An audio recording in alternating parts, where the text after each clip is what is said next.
Thomas woke up, he knew exactly what to do.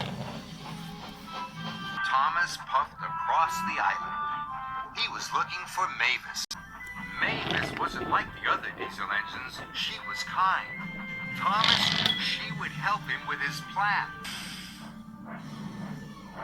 Thomas needs to find Mavis quickly, but he doesn't know where she is. How can Thomas find Mavis? Mavis's horn doesn't sound like anyone else's. Perhaps that will help Thomas to find her. Will you help Thomas listen for Mavis's horn? Thomas is wondering where to look first. Where does Mavis work? That's right. The quarry. Let's listen with Thomas and see if Mavis is here. Did that sound like Mavis's horn? No, that was a whistle. Percy's whistle. Thomas will have to look somewhere else. Perhaps Mavis is collecting something at Brendam Docks. Why don't you listen with Thomas again to see if she's here? Did that sound like Mavis's horn? You're right, it was a horn. But not Mavis's horn. It was Salty's horn. Thomas will have to look somewhere else. Maybe Mavis is having a washdown. Listen with Thomas. Did that sound like Mavis's horn? Yes, you're right. That did sound like Mavis's horn. But this doesn't look like Mavis. But only because she was covered in soap suds. Thomas has found Mavis, but he couldn't have done it without your help. Thomas told Mavis all about his plan. Thomas wanted the steam engines and the diesels to work together. Mavis agreed. It is the only way to get the airport open. But how will we get all of the engines to work together? Asked Thomas. First, we all need to talk to each other, said Mavis. Then Thomas had an idea. Let's have a big meeting with all of the engines at the coaling plant tomorrow, he puffed. Thomas and Mavis went to see the other engines to tell them all about the meeting. Thomas told Percy, then James, then Emily.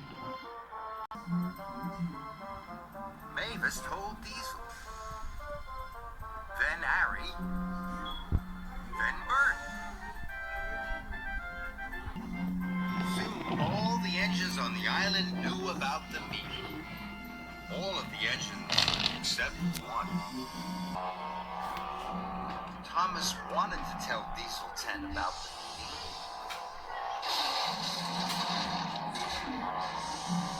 But as he got closer and closer, Thomas got frightened, and he puffed quickly away. He was sure Diesel 10 would never work on the steamies anyway. Thomas had told the engines about the meeting, but it had taken a very long time. Tired to go back to Emily's sheds. So that night, Thomas slept outside. He pulled slowly into a siding. The forest was dark, but Thomas's lantern shone brightly. Thomas wanted to tell someone all about his adventures that day, but he only had an owl for company. Emily wondered where Thomas was. He must be staying with Percy, she puffed. Emily was pleased. She had the shed to herself again. But without Thomas, it seemed a little too quiet. She missed hearing all about the day. She even missed the sound of Thomas's sleep whistle. The next morning, all of the engines went to the coaling plant.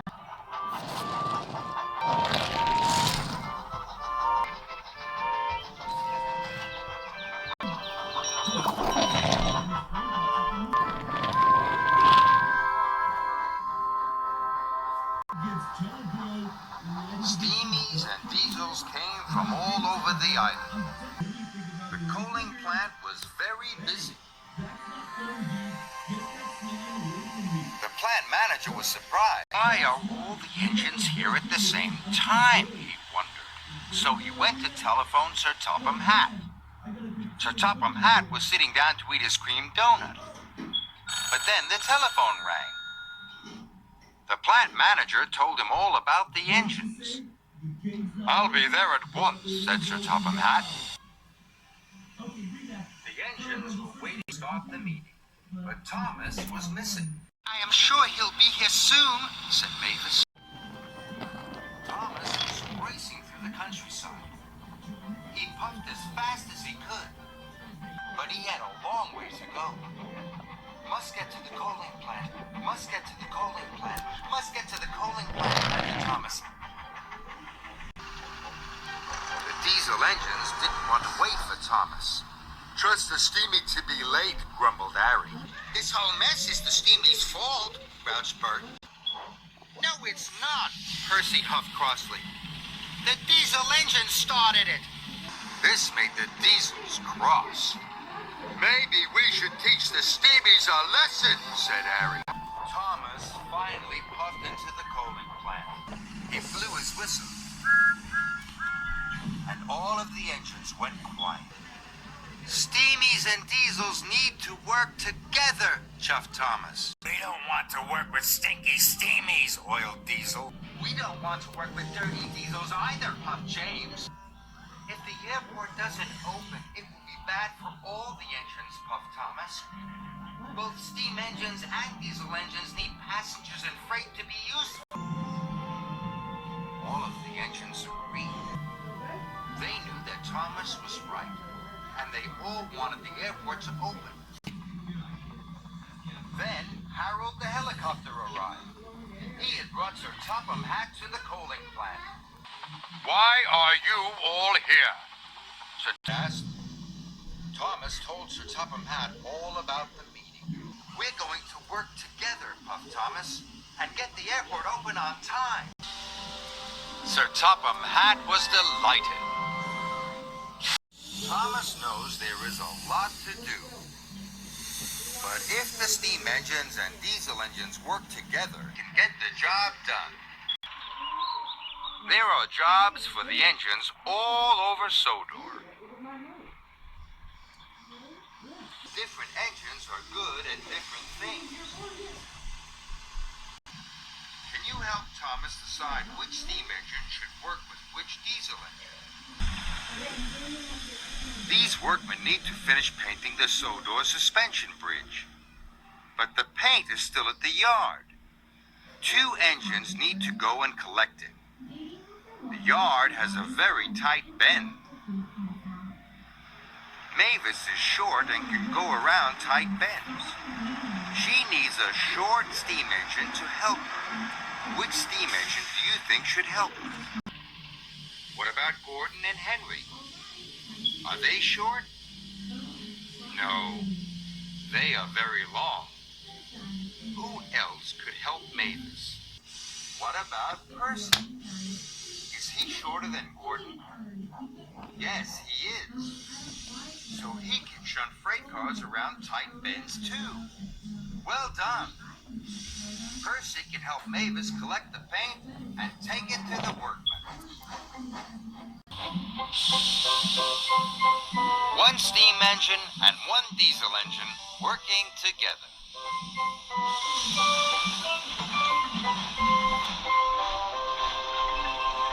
Workmen all need to be taken to the airport.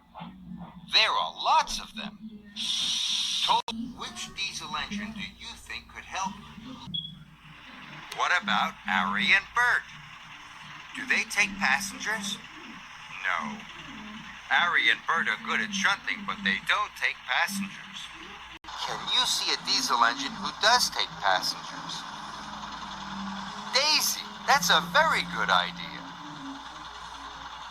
Daisy is a diesel, and she carries passengers.